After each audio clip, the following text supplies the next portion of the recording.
हमारी Galaxy 1,00,000 light year से भी ज्यादा बड़ी है। ये दूरी इतनी ज्यादा है कि हमारी आम समझ से बिल्कुल परे है। इंसानों के भेजे सबसे पुराने रेडियो सिग्नल्स भी जो लाइट की स्पीड से स्पेस में चल रहे हैं, अब तक हमारी गैलेक्सी के 10 लाखवें हिस्से के सितारे तक भी नहीं पहुंचे हैं। कॉस्मिक स्पीड लिमिट यानी कि लाइट की स्पीड ये गैलेक्सी के मुकाबले इतनी छोटी पड़ जाती है कि हमारे कोई भी सपने, जैसे कि गैलेक्सी को एक्सप्लोर करना या सिर्फ कम्युनिकेशन करना, एक इंसानी जिंदगी में तो नामुमकिन ही लगते हैं। लेकिन इंसान हमेशा से सोचता आया है, क्या इसका कोई चीट कोड हो सकता है? क्या उस कॉस्मिक स्पीड लिमिट को पार करने का कोई रास्ता हो सकता है? क्या हम लाइट से तेज चल सकते हैं, यानी FTL? FTL एक ऐसी टेक्नोलॉजी है जिसके सच होने की मैं सबसे ज्यादा उम्मीद करता हूं।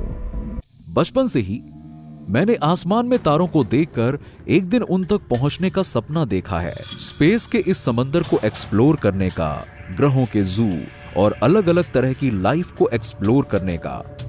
ये एक क्रूर मजाक जैसा लगता है कि यूनिवर्स को इस तरह बनाया गया है कि हम इसकी खूबसूरती को देख तो सकते हैं, लेकिन लाइट की स्पीड की वजह से यहीं फंसे हुए हैं।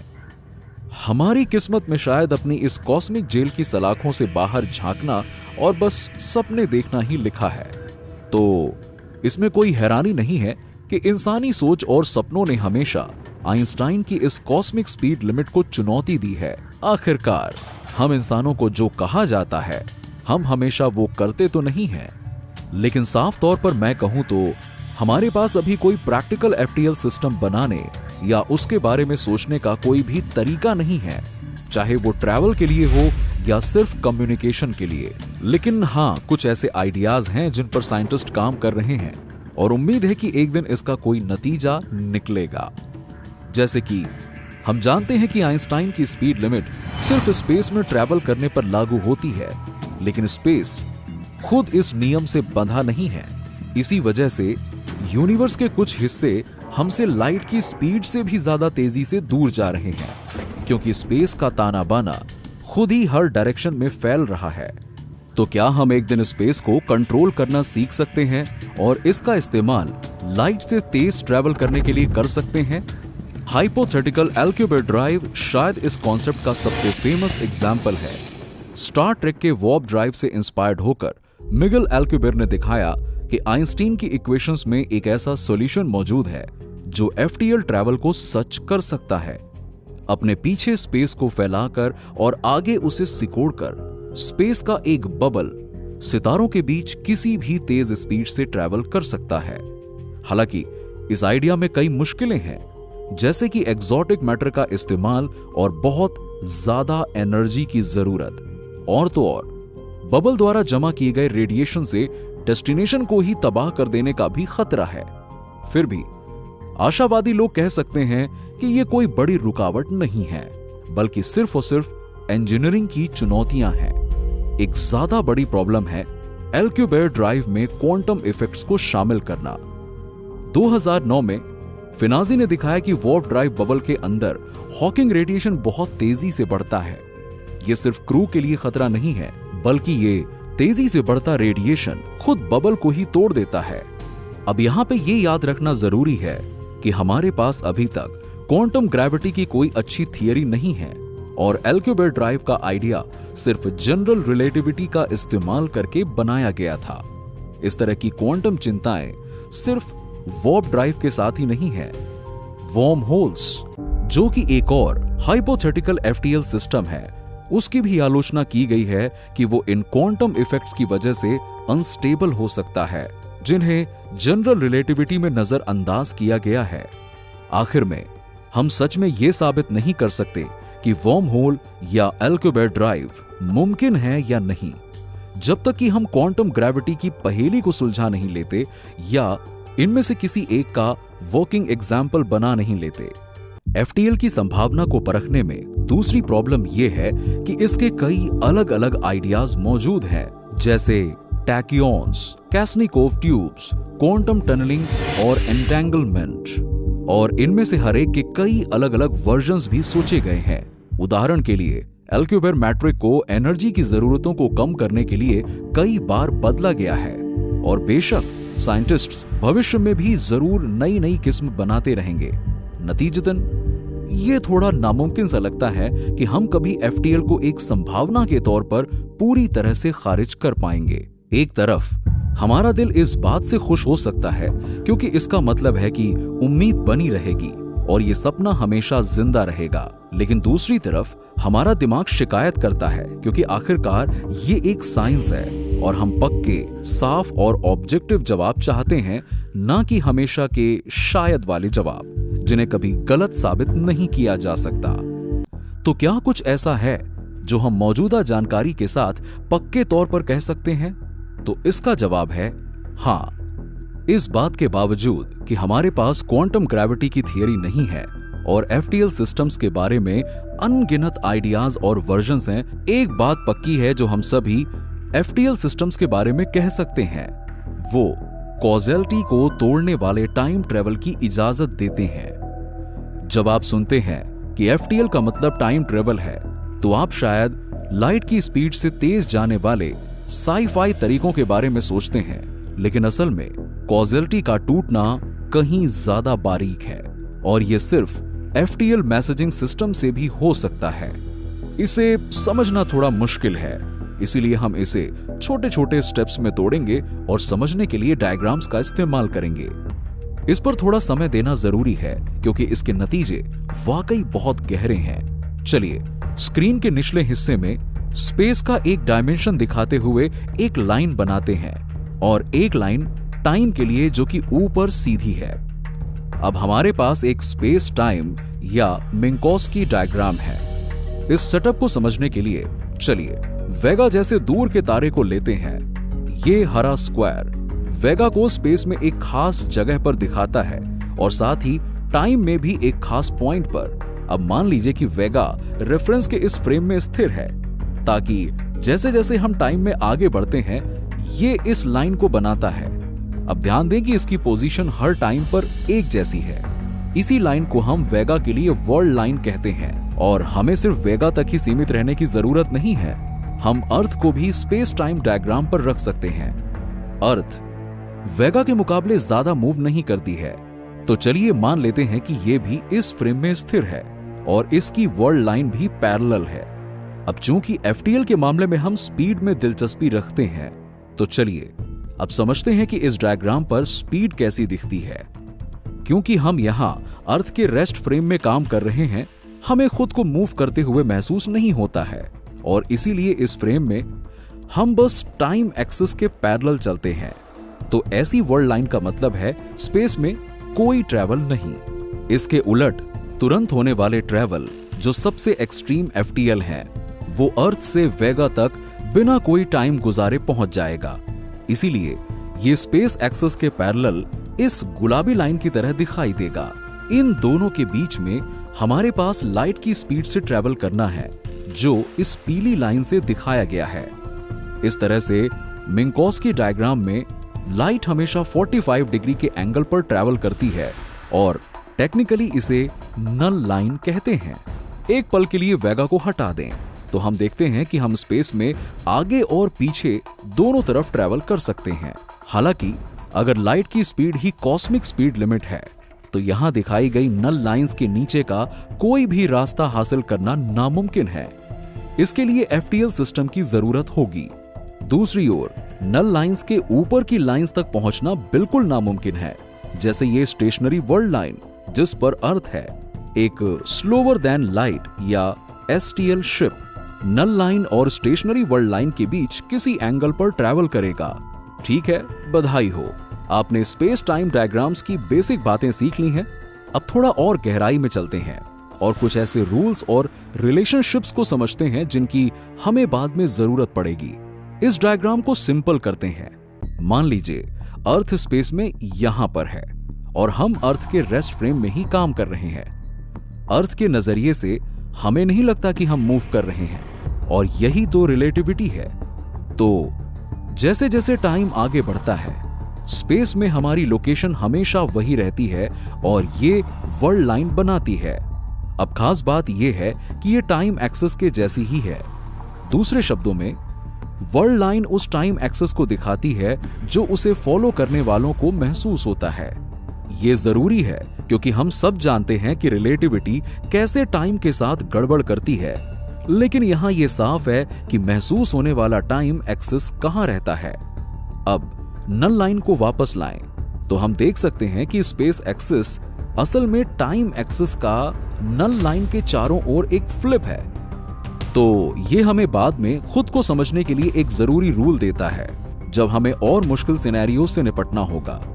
ठीक है, तो अब हम आखिरकार एफटीएल सिस्टम्स की कल्पना करने के लिए तैयार हैं। चलिए वेगा को एक दूर की डेस्टिनेशन के रूप में डायग्राम पर वापस रखते हैं। मान लीजिए कि वेगा से दूर लेकिन अर्थ के ज्यादा करीब एक सुपरनोवा फटता है। हम इसे सुपरनोवा एक्स कहेंगे। सुपरनोवा से निकला रेडिएशन लाइट की स्पीड से ट्रेवल करता है और इसीलिए नल लाइन को फॉलो करता है। इस रास्ते को फॉलो करते हुए हम देख सकते हैं कि अर्थ पहले एक्स को देखती है और फिर वेगा। अब सोचिए कि अर्थ के पास एक एफटीएल मैसेजिंग सिस्टम है। जैसे ही अर्थ एक्स को देखती है, हम वेगा को एक वार्निंग भेजने का फैसला करते हैं। अब याद रखें कि एफटीएल लाइंस नल लाइंस के नीचे आती हैं, ठीक इसी तरह। तो हम देख सकते हैं कि वेगा को एक्स के बारे में उसे देखने से पहले ही पता चल जाएगा। Mission accomplished. अब याद है मैंने पहले कहा था कि एफटीएल सिस्टम्स के साथ सारी प्रॉब्लम कॉजेलिटी को लेकर है। तो चलिए यहां घटनाओं के क्रम को देखते हैं कि क्या सब कुछ सही है। इसके लिए हमें पास्ट से फ्यूचर तक टाइम के साथ चलना होगा और होने वाले सीक्वेंस को ट्रैक करना होगा। हम ये टाइम में एक स्लाइस को लेकर कर सकते हैं, यानी एक ही पल, और उसे स्क्रीन पर नीचे से ऊपर ले जाकर घटनाओं के क्रम को देख सकते हैं। और याद रखिए, मैं यहां अर्थ के रेफरेंस फ्रेम में हूं, इसीलिए ये टाइम स्लाइस वो टाइम है जो अर्थ वालों को महसूस होता है, हालांकि ये वेगन्स के लिए भी वही है। तो पेज पर ऊपर जाते हुए हम देख सकते हैं कि पहली घटना यह है कि सुपरनोवा एक्स होता है, और ऊपर जाने पर हम देखते हैं कि अगली घटना यह है कि अर्थ एक्स को देखती है और वेगा को वॉर्न करती है। और आगे तीसरी घटना हम देखते हैं कि वेगा को वार्निंग मिलती है, और आखिर में हम देखते हैं कि वेगा एक्स को देखता है। इस क्रम को देखने पर यह बिल्कुल सही लगता है। कॉज इफेक्ट से पहले आता है, जैसे कि सुपरनोवा एक्स होता है और फिर अर्थ एक्स को देखती है। उसी तरह से अर्थ वेगा को वॉर्न करती है और फिर वेगा को वार्निंग मिलती है। ठीक है, तो अगर आप वीडियो को यहीं पे रोक दें और चले जाएं, तो आप गलती से ये मान लेंगे कि एफटीएल ट्रैवल ठीक है, ये कॉजेलिटी को नहीं तोड़ता। कॉज इफेक्ट से पहले आता है, चिंता की कोई बात नहीं है। खैर, ऐसा इसलिए क्योंकि एफटीएल की कॉजेलिटी को तोड़ने की पावर को उजागर करने के लिए हमें इसमें एक और चीज मिलानी होगी। हमें यहां एक स्लोअर देन लाइट यानी एसटीएल रिलेटिविस्टिक शिप को जोड़ना होगा, क्योंकि ऐसा करने से कुछ परेशान करने वाले नतीजे सामने आते हैं। ठीक है, तो अपने डायग्राम पर वापस आते हैं। अभी हमारे पास यहां कोई एसटीएल शिप नहीं है, सिर्फ अर्थ, वेगा, एक्स, यही तीन है, और एफटीएल मैसेजिंग गुलाबी रंग में दिखाया गया है। एसटीएल शिप को नल लाइन के ऊपर की वर्ल्ड लाइंस को फॉलो करना होता है, जैसे कि यहां लाल रंग में दिखाया गया है।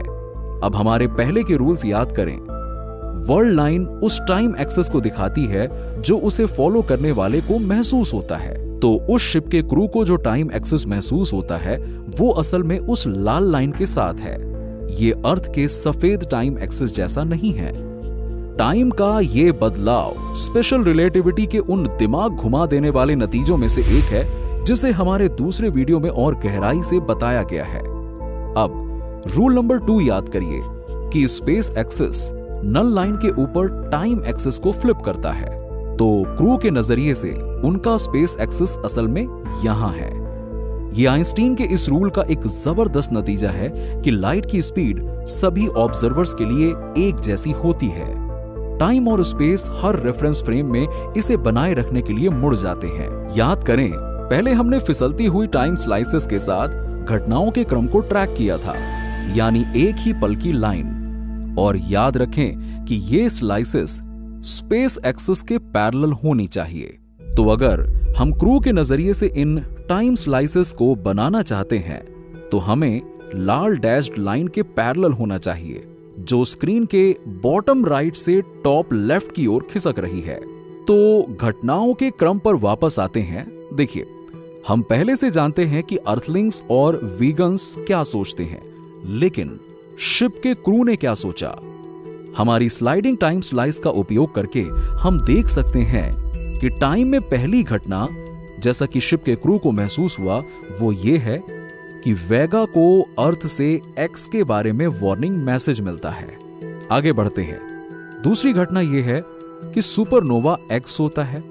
और तीसरी, हम देखते हैं कि अर्थ एक्स को देखती है। और चौथा और आखिरी, वेगन्स एक्स को देखते हैं। इस क्रम को देखने पर हम तुरंत कुछ बहुत अजीब देख सकते हैं। वेगा को एक्स के बारे में वार्निंग मैसेज अर्थ के भेजने से पहले ही मिल गया। ये कैसे मुमकिन हुआ? कॉज इफेक्ट के बाद हुआ, कॉजलिटी टूट गई। इस पॉइंट पर आप सोच सकते हैं कि शायद प्रॉब्लम एफटीएल के साथ उतनी नहीं है जितनी कि थियरी ऑफ रिलेटिविटी के साथ। क्या होता है अगर हम उन एफटीएल मैसेजेस को हटा दें? क्योंकि अगर कॉजलिटी का टूटना एफटीएल के बिना भी जारी रहता है तो हमें पता चल जाएगा कि प्रॉब्लम एफटीएल नहीं बल्कि रिलेटिविटी है। तो चलिए एक्सपेरिमेंट को दोहराते हैं, लेकिन अब मैंने उन एफटीएल मैसेजेस को हटा दिया है। हमारी टाइम स्लाइस को आगे बढ़ाते हुए हम देखते हैं कि हमारी पहली घटना सुपरनोवा एक्स है।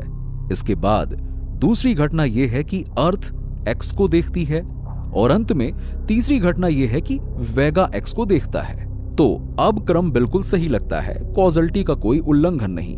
वास्तव में हमें वही क्रम मिलता है जो अर्थलिंग्स और वेगन्स बताते हैं। तो पहले का कॉजलिटी उल्लंघन रिलेटिविटी का प्रॉब्लम नहीं है, ये खुद एफटीएल की प्रॉब्लम है।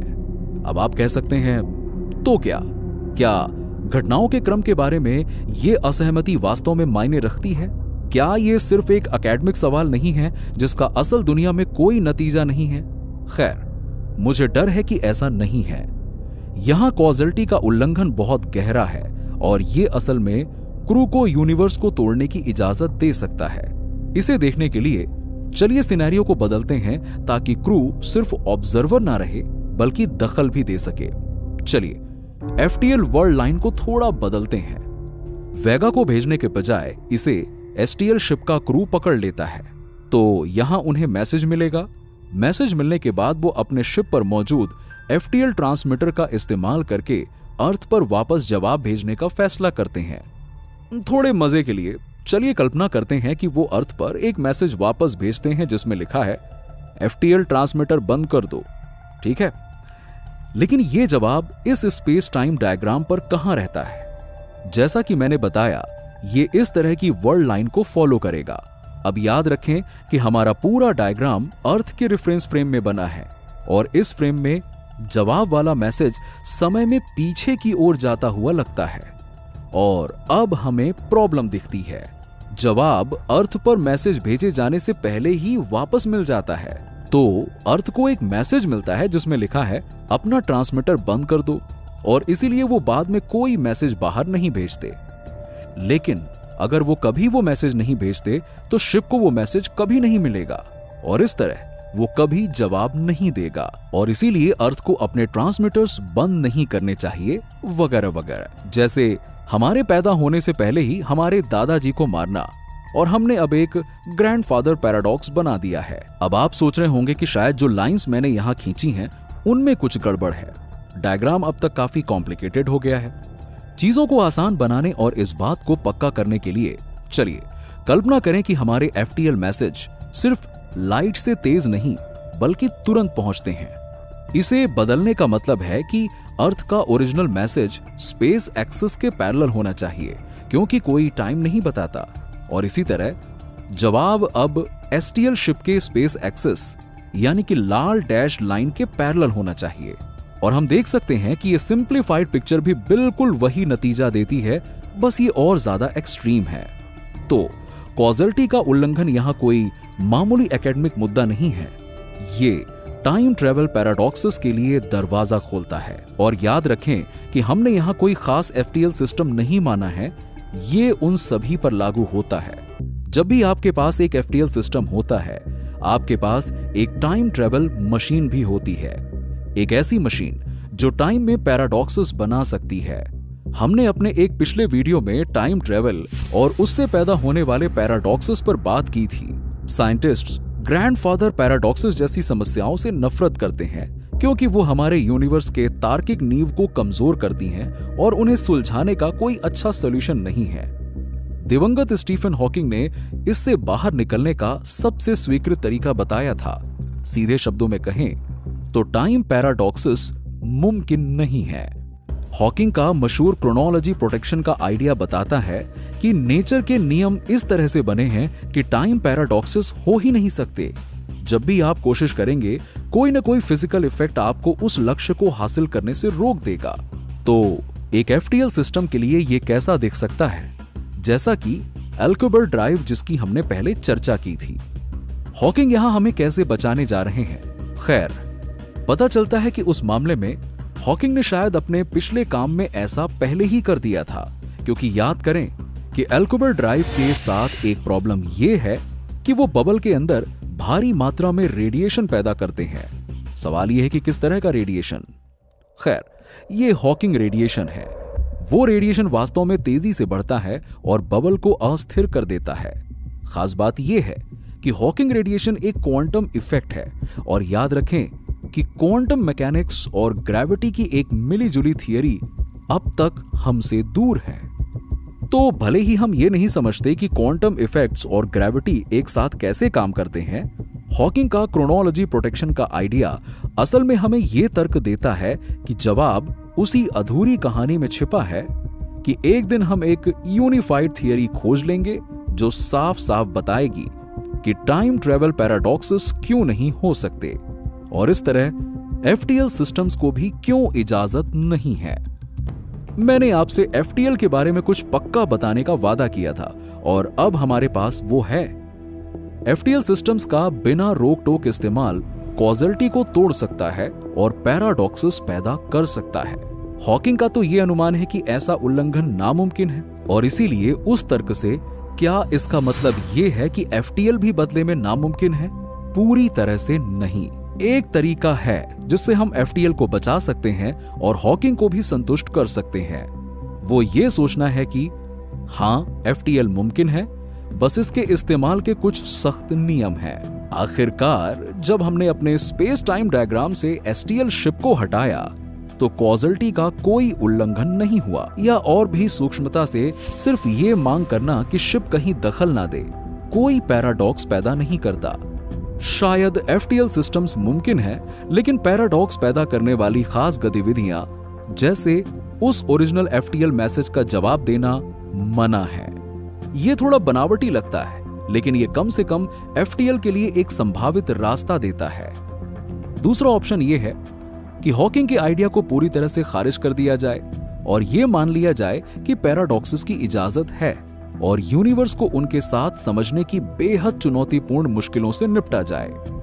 यह मानना जितना भी मुश्किल हो, हमें यह मानना होगा कि एफटीएल सिस्टम्स के साथ यहां बुनियादी समस्याएं हैं जो इंजीनियरिंग या एनर्जी से कहीं ज्यादा हैं। लेकिन याद रखें, गैलेक्सी की खोज एफटीएल के बिना नामुमकिन नहीं है, बस इसमें बहुत ज्यादा समय लगता है। इसका मतलब यह होगा कि स्पेस को एक्सप्लोर करने की हमारी कोशिशें पर्सनल फायदे या घमंड के लिए नहीं, बल्कि अगली पीढ़ी और उसके बाद की पीढ़ियों की सेवा में की जाती हैं, कि हम इंसान के तौर पर निस्वार्थ भाव से और एक प्रजाति के रूप में एक साझा लक्ष्य के लिए काम करें। शायद तब अंत में एफटीएल का होना एक छुपा हुआ वरदान हो, क्योंकि यह हमें भविष्य के लिए खुद से कुछ बड़ा करने के लिए, मिलकर काम करने के लिए मजबूर कर सकता है। तो अगली बार तक सोचते रहिए और जिज्ञासु बने रहिए। हे, देखने के लिए आप सभी का बहुत बहुत धन्यवाद। अगर आपको हमारा काम पसंद है तो सभी YouTube वाली चीजें जरूर करें, like, share, subscribe and comment.